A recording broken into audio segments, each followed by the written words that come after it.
Hello friends, welcome to Siddhi Punjab. So today in this discussion we are going to discuss the current affairs, all the relevant things from 20th to 26 June. जो भी important current affairs I will try to discuss. जो भी लोग आज इस discussion में हमें join कर रहे हैं प्लीज़ कमेंट सेक्शन में टाइप कीजिए hello hi so that I know that you are joining me. आपकी कोई भी क्वेरीज हो, कोई भी डाउट्स हो ड्यूरिंग द डिस्कशन और अदरवाइज ऑल्सो कमेंट सेक्शन में आप पोस्ट कर सकते हैं. And always if you feel yourself lost, कोई इशू फेस कर रहे हैं आप प्रेपरेशन में, just reach out to me at this number. This is our number of contact. आप व्हाट्सएप कर दीजिए अपना नेम और अपनी query. Will be there to handle whatever doubts you have. ठीक है, बाकी जो भी लोग ज्वाइन कर रहे हैं please keep messaging in the comment section so that I know that you have joined the discussion. Right, particular queries के you can reach out to us at this number.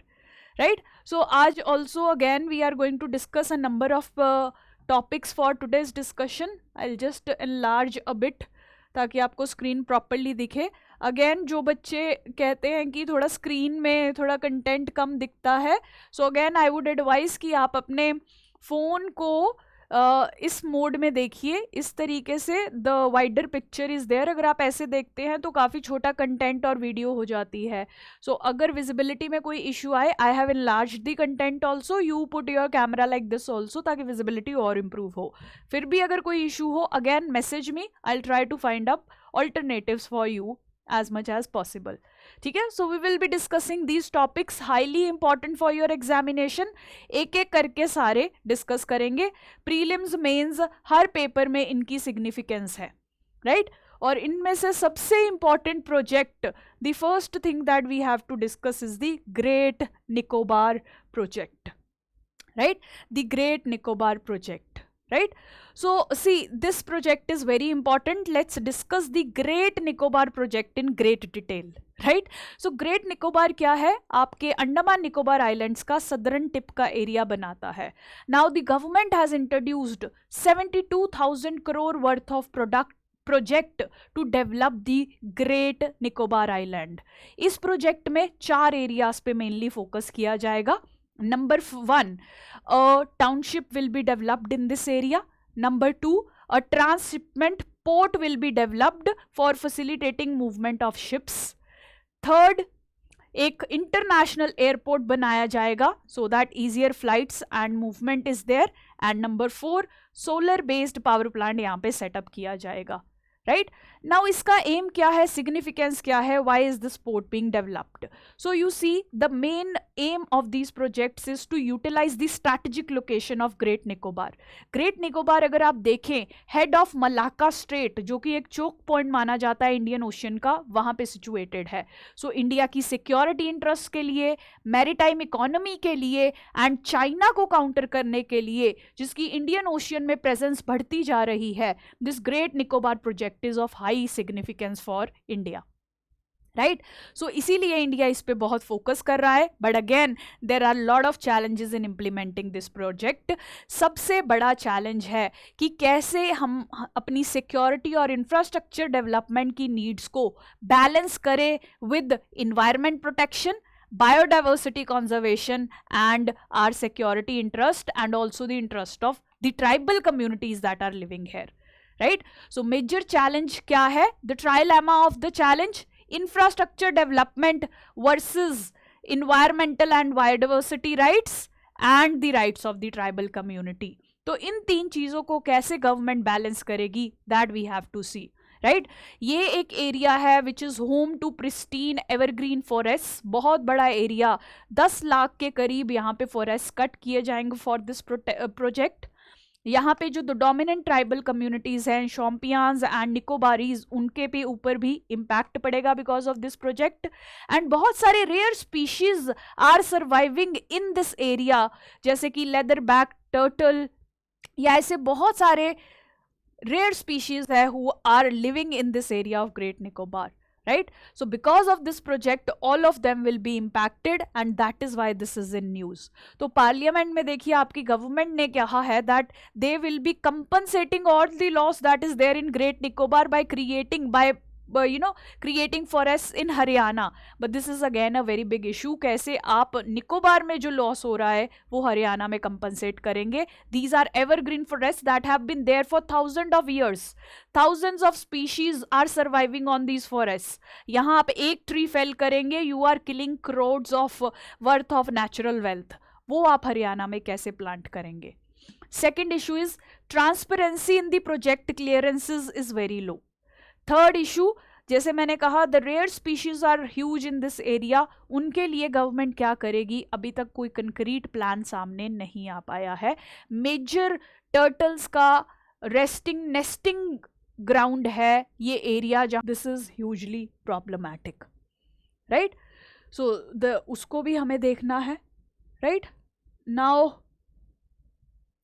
That is the major issue that we are seeing in this project. ठीक है. सो इसको detail में आप इसमें पढ़ सकते हैं. यहाँ पे डिज़ास्टर का भी बहुत बड़ा चैलेंज है. Many researchers they have said that ये जो प्रोजेक्ट है वो काफ़ी डिज़ास्टर प्रोन हो सकता है, क्योंकि अगर आप ग्रेट निकोबार की जोग्राफी देखें, it is situated on the ring of the fire. if you have studied about the ring of the fire, it is a highly seismic area. Earthquakes proneness, volcanoes, and all of this is highly potential.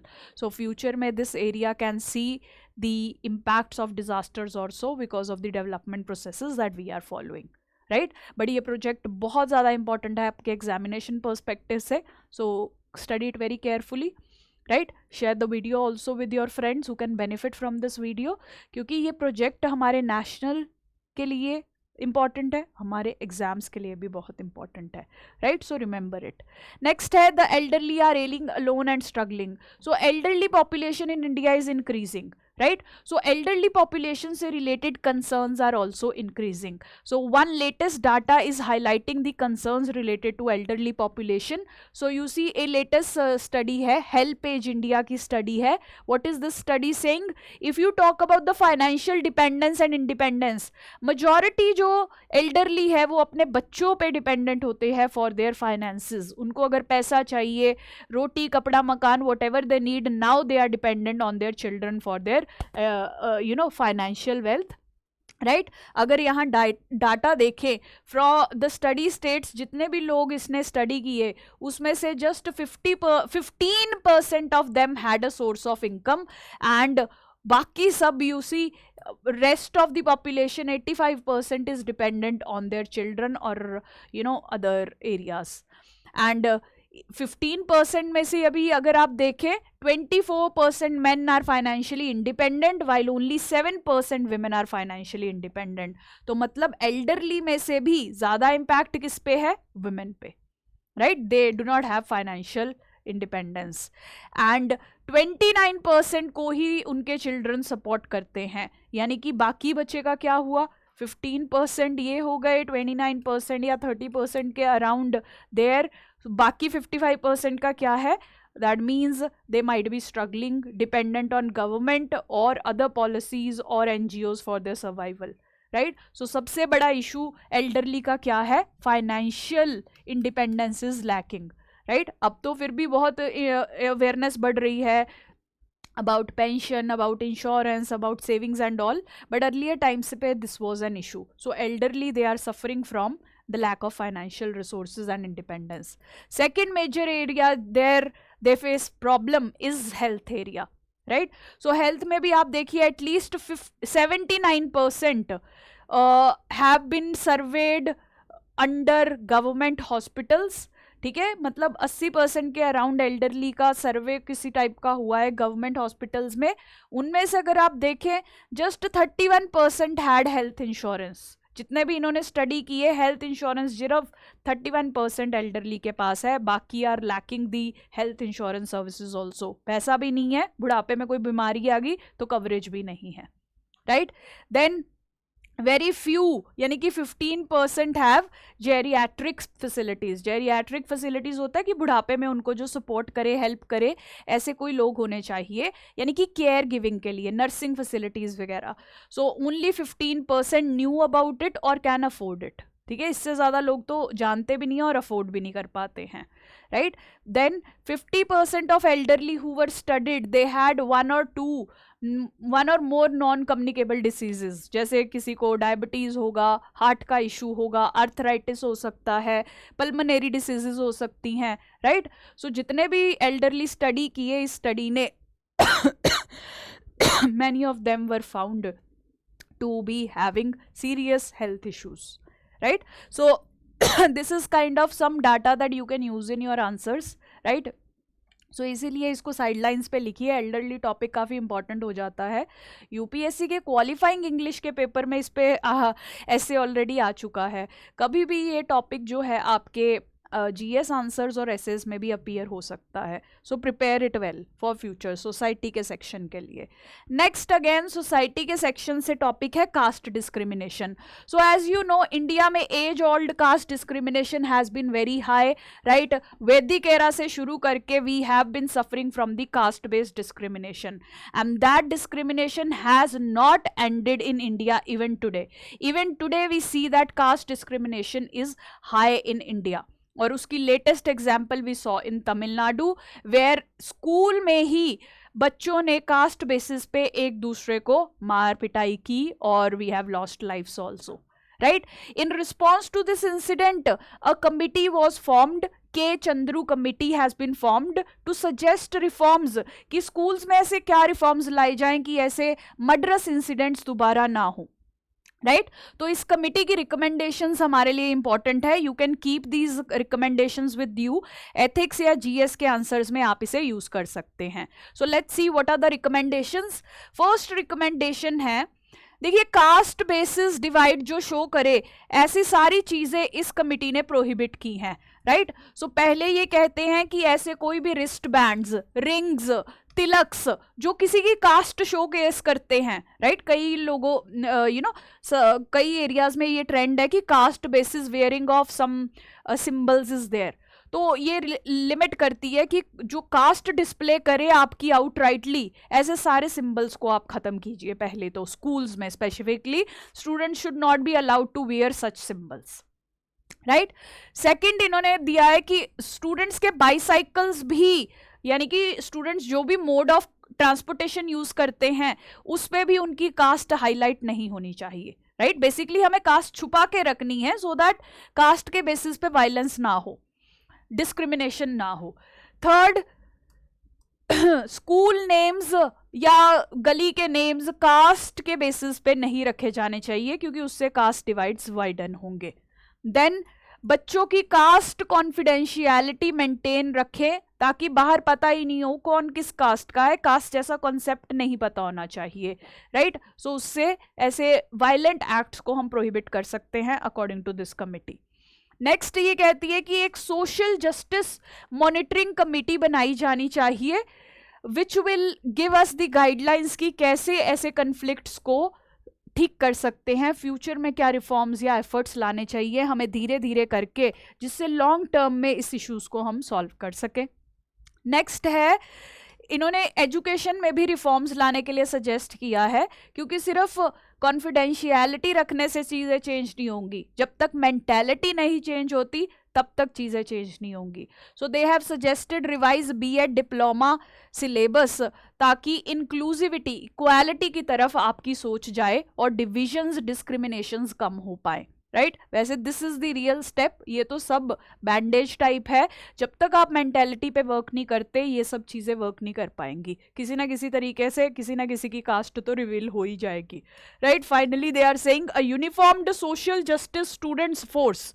बच्चों में से ही ऐसी force बनाइए जो हमेशा watch करती रहेगी कि कोई किसी को बुली तो नहीं कर रहा, specially on the basis of caste, ठीक है.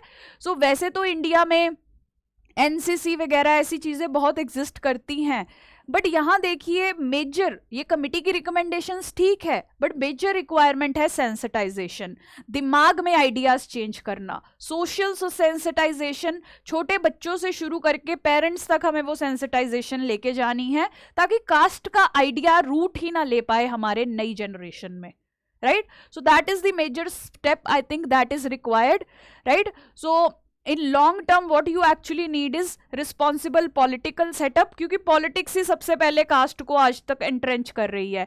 वोट्स जीतने के लिए ये आपको कास्ट के बेसिस पे डिवाइड करते हैं, आप डिवाइड होते भी हैं, कास्ट के बेसिस पे आप वोट करते भी हैं, और उससे कास्ट का फिनोमिना हमारी सोसाइटी में से कभी खत्म नहीं हो पा रहा। कास्ट के बेसिस पे they are winning the votes, ठीक है।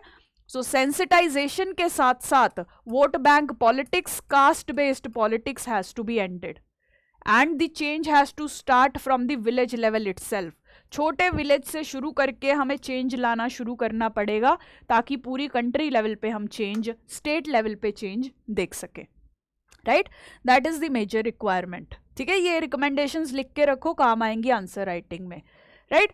नाउ रिफ्यूजी क्राइसिस, क्योंकि कुछ दिन पहले वर्ल्ड रिफ्यूजी डे था, तो काफी सारे आर्टिकल रिफ्यूजी क्राइसिस पे आए थे। We can make notes on it, it can be useful in our answers. So India का अगर आप स्टेटस देखें, India has been welcoming refugees for so many years, right.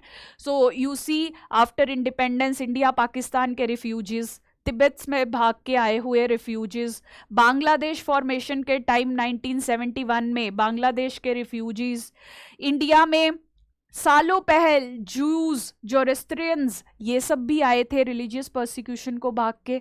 So India has always welcomed different kind of people who have asked for refuge in India, right. But India में बहुत बड़ा issue है, we do not have any national policy और national law to manage the interest and rights of refugees coming to India, right. So world refugee day हम celebrate कर रहे हैं। India के लिए वे फॉरवर्ड ये होगा कि एक डेडिकेटेड रिफ्यूजी पॉलिसी होनी चाहिए, कि अगर बाहर से आता है कोई इंडिया से हेल्प मांगने के लिए, हम उनको कैसे डील करेंगे। Even you see the latest instance, जब अफगानिस्तान से लोग भाग रहे थे after the coming of Taliban rule, India even supported those refugees who wanted to take their place in India, right. So India इनकी हेल्प तो करता है, बट इंडिया की कंक्रीट पॉलिसी नहीं है। So case to cases basis पे India decide करता है, which is not a very good criteria for a country. India ने इंटरनेशनल यूएन की रिफ्यूजी कन्वेंशन को भी साइन नहीं किया है, और अपना भी कोई लॉ नहीं है। So what we need in future is that कि सबको इक्वली ट्रीट करे जो भी इंडिया की तरफ आ रहा है, और उसके लिए एक national asylum policy, national refugee policy जैसी चीजें होना बहुत जरूरी है। That is what these articles talked about, right. Last important issue, one of the important issue that we have to discuss is the Kerala House passes resolution to rename Keralam, right? So Kerala को rename कर दिया जाएगा केरलम के साथ। Now what is the procedure to rename a state? So अगर आप देखें constitution article 3 provides the power to change the area, the name of a state, और ये पावर किसके पास होती है? पार्लियामेंट के पास, स्टेट लेजिस्लेचर के पास नहीं। So parliament can introduce a bill जिसमें वो एक स्टेट का नेम चेंज कर सकते हैं, बट जब भी ऐसा कोई बिल इंट्रोड्यूस होता है उसकी दो कंडीशंस होती हैं। फर्स्टली ये प्रेसिडेंट के पास जाना चाहिए, right. So first condition is that this bill should go to the president of India, right. So president क्या करेगा? President will send that bill to the state legislature for its recommendation. So state legislature will analyse the bill, vote on the bill and respond back to the president. अब president is not bound by the suggestions of the state legislature, इसको recommendation जरूर लेनी है but bounding कुछ नहीं होती। Finally parliament will pass the bill and decide the fate of the name of the state और the area of the state. That is how now currently Kerala is also being changed to Keralam. First schedule of Indian Constitution will be changed, जहां पे names of the states are given, right? So it is a crucial development. Prelims and mains के question आ सकते हैं, इसको ध्यान में रखिए आप। That is all that I have given in this discussion, right? Last topic for today is India-Bangladesh ties. New Delhi Dhaka to begin talks on comprehensive economic ties. देखिए जब से बांग्लादेश बना है, India has very good productive ties with the country of Bangladesh. Specially Sheikh Hasina जो उनकी prime minister है, उनकी government के साथ इंडिया के टाइज काफ़ी प्रोडक्टिव रहते हैं। तो उन्हीं टाइज को अब आगे बढ़ाने के लिए India is trying to sign a comprehensive economic deal और अग्रीमेंट विद बांग्लादेश। उसी के बारे में ये न्यूज़ है। तो दोनों कंट्री बैठ के अपने इश्यूज को रिजॉल्व करने की कोशिश कर रही हैं and settle a comprehensive economic partnership agreement. इससे क्या होगा, कनेक्टिविटी बढ़ेगी, ट्रेड बढ़ेगा, rail links, shipping links, all of this will B boosted between India and Bangladesh. इसका बेनिफिट बोथ इंडिया और बांग्लादेश को होगा। इंडिया को नॉर्थ ईस्ट में कनेक्टिविटी मिलेगी जो कि एक चिकन नेक से जॉइंट है। बांग्लादेश के एरियाज डेवलप होंगे, ट्रेड बूस्ट होगा, इकोनॉमी बूस्ट होगी, एम्प्लॉयमेंट्स जनरेट होगी in both India and Bangladesh. That is why this is a very significant process and agreement. ठीक है, ऑलरेडी अगर आप देखें इंडिया बांग्लादेश में 6 रेल कनेक्टिविटी लिंक्स ऑलरेडी बन चुके हैं एंड लेटेस्ट वंस पे वी आर टॉकिंग। सो इसके अंडर रेलवे डेवलपमेंट पे एमओयू साइन किया गया है कि रेलवे कनेक्टिविटी को डीपन एंड स्ट्रेंथन करना है। देन तीस्ता जो बहुत बड़ा इशू है, तीस्ता रिवर जिसकी वाटर शेयरिंग पे इशू रहता है, उस पे भी कॉन्वर्सेशन करने की कोशिश कर रही हैं दोनों गवर्नमेंट्स कि तीस्ता का कोई रेजोल्यूशन निकाला जा सके। इंडिया ने डेडिकेटेड कमीशन भी सेटअप की है कि वो तीस्ता के इशू पे कंसिडर करेगी। राइट, अब जब भी तीस्ता की बात आती है सबसे बड़ा इशू होता है waste Bengal, because West Bengal is the state that will be impacted by the sharing of waters of Teesta. Right, so cooperative federalism के principles we have to use. The central government needs to engage West Bengal if they want a solution to Teesta, जो कि आज तक हमें नहीं मिल पाया है। Let's see how the government now proceeds further। ठीक है, इसीलिए आप देखेंगे न्यूज़ में ममता दीदी शी इज़ प्रोटेस्टिंग कि तीस्ता का कोई भी सोल्यूशन हमारी मर्जी के बिना नहीं आ सकता, because West Bengal is going to be impacted. Right, that is true also. सो इसका सोल्यूशन है just cooperative federalism, include in any decision और agreement that you sign. Otherwise protest and conflict ज़्यादा होगा और सोल्यूशंस कम मिलेंगे। ठीक है, नेक्स्ट एरिया मेडिकल ई visas. अब देखिए बांग्लादेश से बहुत सारे लोग medical tourism as they say they are coming and arriving in Chennai. Right, they are benefiting from our medical services. अब उन पेशेंट्स के लिए ईज ऑफ मोबिलिटी प्रोवाइड करने के लिए India is mulling over the idea of medical E visas. Medical E visas दिए जाने चाहिए ताकि पेशेंट्स इजीली इंडिया में आके ट्रीटमेंट करा सके। इंडिया की इकोनॉमी भी बूस्ट होगी और उनको भी अच्छी हेल्थ सर्विसेज अफोर्डेबल प्राइसेस पे मिलेंगी ईजियर वे में। Right, and finally small satellites launch करने में इंडिया बांग्लादेश की हेल्प करेगा। That is the idea in future. Right, so ये जो सारे एरियाज है बहुत अच्छे हैं। If we are able to actually implement these projects that we are envisaging, then this will boost India Bangladesh ties even further और India के neighbourhood के टाइज और स्ट्रॉन्ग होंगे। Already India Bangladesh relations are an example of best kind of neighbourhood relations that can be there. इन agreements के साथ we can further push our ties. ठीक है, सो ये बहुत इंपॉर्टेंट है। करंटली अगर आप देखें ऑलरेडी ट्रेड टाइज इंडिया और बांग्लादेश के स्ट्रॉन्ग है। We have connectivity links, we have different kind of port connectivity, railway connectivity, and thermal power projects like Maitri are also going on. Right, even we have started trading in Indian rupee. All of this can boost further with this comprehensive economic partnership. If this agreement is signed, the bilateral relation will see further boost. ठीक है, इसीलिए ये बहुत important है, लिख के रखिए। India Bangladesh ties पे क्वेश्चन आ सकता है, this will be very significant there. Right, for any further query, for any doubts that you have, any discussion you want to have, you can just message me on this number. I'll be there to help you. Right, that is all for today's discussion. Thank you so much for joining. Hope it helps.